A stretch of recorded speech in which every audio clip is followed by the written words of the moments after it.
आज हम शिव पुराण का अध्याय 4 शुरू करेंगे, क्योंकि हमारा अध्याय 3 2 के साथ ही था। आज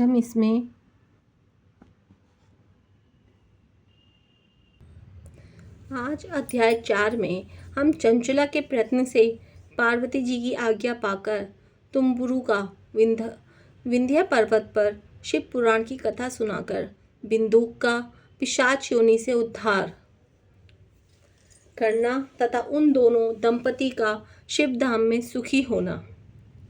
सूत जी बोले, शौनक, एक दिन परमानंद में निमग्न हुई चंचला के उमा देवी के पास जाकर प्रणाम किया और दोनों हाथ जोड़कर वह उनकी स्तुति करने लगी। चंचला बोली, गिरिराज नंदिनी स्कंद माता उमे, मनुष्यों ने सदा आपका सेवन किया है। समस्त सुखों को देने वाली शंभु प्रिय आप ब्रह्म रूपिणी हैं। विष्णु और ब्रह्मा आदि देवताओं के द्वारा सेव्य हैं। आप ही सगुणा और निर्गुणा हैं तथा आप ही सूक्ष्म सच्चिदानंद स्वरूपिणी आज्ञा प्रकृति हैं। आप ही संसार की सृष्टि पालन और संहार करने वाली हैं। तीनों गुणों का आश्रय भी आप ही हैं। ब्रह्मा, विष्णु और महेश्वर, इन तीनों देवताओं का आवास स्थान तथा उनकी उत्तम प्रतिष्ठा करने वाली पराशक्ति आप ही हैं। सूत जी कहते हैं, सौनक, जिसे सदगति प्राप्त हो चुकी थी वह चंचला इस महेश्वर पत्नी उमा की स्तुति करके सिर झुकाए चुप हो गई। उसके नेत्रों में प्रेम के आंसू उमड़ आए थे।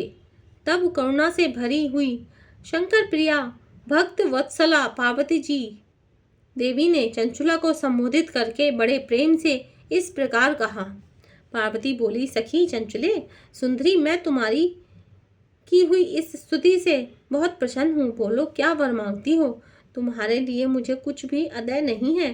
चंचला बोली, निष्पाप गिरिराज कुमारी, मेरे पति बिंदु इस समय कहाँ हैं? उनकी कैसी गति हुई है यह मैं नहीं जानती। कल्याणमयी 3 वत्सले, मैं अपने उन पतिदेव से जिस प्रकार संयुक्त हो सकूं वैसा ही उपाय कीजिए। महेश्वरी महादेवी, मेरे पति एक शूद्र जातीय वैश्य के प्रति आसक्त थे और पाप में ही डूबे रहते थे।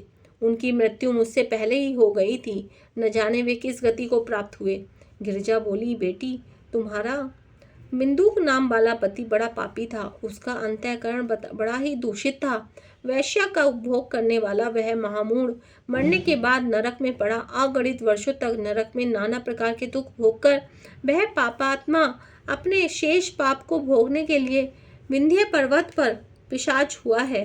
इस समय यह पिशाच अवस्था में ही है और नाना प्रकार के कलेश उठा रहा है। वह दुष्ट वही वायु पीकर रहता है और सदा सब प्रकार के कष्ट सहता है। सूत जी कहते हैं, शौनक, गौरी देवी की यह बात सुनकर उत्तम व्रत का पालन करने वाली चंचला उस समय पति के महान दुख से दुखी हो गई।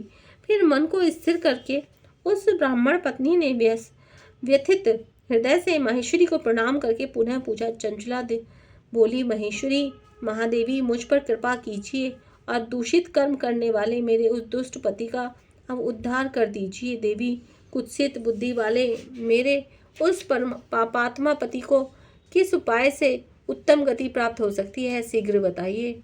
आपको नमस्कार है। पार्वती ने कहा, तुम्हारा पति यदि शिव पुराण की पुण्यमयी उत्तम कथा सुने तो सारी दुर्गति को पार करके वह उत्तम गति का भागी हो सकता है। अमृत के समान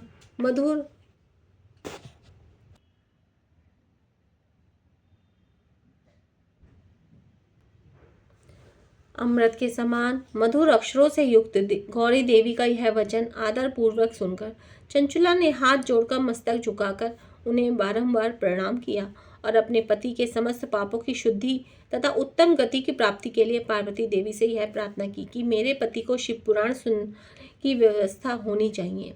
उस ब्राह्मण पति के बारंबार प्रार्थना करने पर शिवप्रिया गौरी देवी को बड़ी दया आई। उन भक्त वत्सला महेश्वरी गिरिराज कुमारी ने भगवान शिव की उत्तम कीर्ति का गान करने वाले गंधर्व राज तुम्बुरु को बुलाकर उनसे प्रसन्नता पूर्वक इस प्रकार कहा। तुम्हारी भगवान शिव में प्रीति है। तुम मेरे मन की बातों को जानकर मेरे अभिष्ट कार्य को सिद्ध करने वाले हो। इसलिए मैं तुमसे एक बात कहती हूँ, तुम्हारा कल्याण हो। तुम मेरी इस सखी के साथ शीघ्र ही विंध्य पर्वत पर जाओ। वहाँ एक महाघोर और भयंकर पिशाच रहता है। उसका वृतांत तुम आरंभ से ही सुनो। मैं तुमसे इस प्रसन्नता पूर्वक सब कुछ बताती हूँ। पूर्व जन्म में वह पिशाच बिंदुक नामक ब्राह्मण था। मेरी इस सखी चंचुला का पति था, परंतु वह दुष्ट वैश्यागामी को हो गया। स्नान संध्या आदि नित्य कर्म छोड़कर अपवित्र रहने लगा। क्रोध के कारण उसकी बुद्धि पर मूढ़ता छा गई थी। वह कर्तव्य का विवेक नहीं कर पाता था। अभक्ष्य भक्षण, सज्जनों से द्वेष और दूषित वस्तुओं को दान देना, यही उसका स्वाभाविक कर्म बन गया था। वह अस्त्र शस्त्र लेकर हिंसा करता था। बाएं हाथ से खाता, दीनों को सताता और क्रूरता पूर्वक पराये घरों में आग लगा देता था। चांडालों से प्रेम करता और प्रतिदिन वैश्य के संपर्क में रहता था। वह बड़ा दुष्ट था। वह पापी अपनी पत्नी का परित्याग करके दुष्टों के संग में ही आनंद मानता था। वह मृत्यु प्रयत्न दुराचार में ही फंसा रहा। फिर अंतकाल आने पर उसकी मृत्यु हो गई।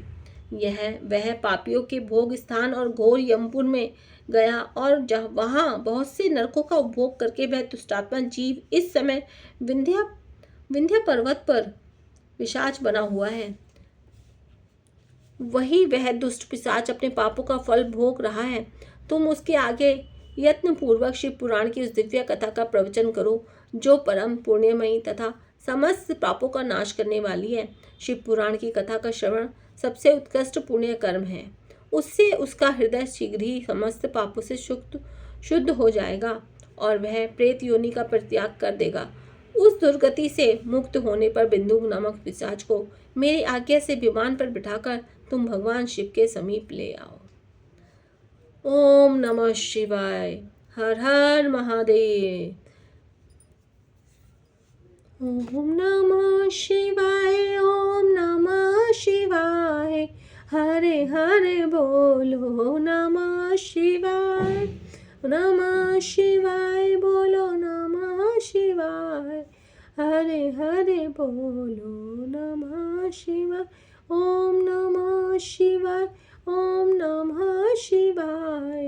हरे हरे बोलो नमः शिवाय। ओम नमः शिवाय।